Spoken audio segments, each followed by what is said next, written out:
আজকেও আবার একটা বিদঘুটে টপিক নিয়ে চলে এলাম।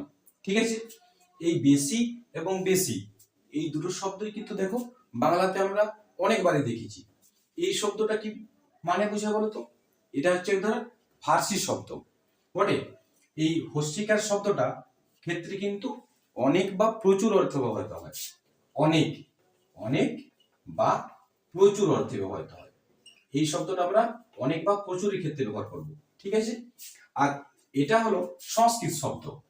এই সংস্কৃত শব্দটা কি কারোর সাথে যোগ হয়, জানো তো? কোন শব্দের সাথে, যেমন ছদ্মবেশী, ছদ্মবেশী, এই ক্ষেত্রে এই বেশি শব্দটা ব্যবহৃত হয়। তাহলে আমাদের বেশি নিশ্চয়ই আর বেশি কথা বলার প্রয়োজন নেই।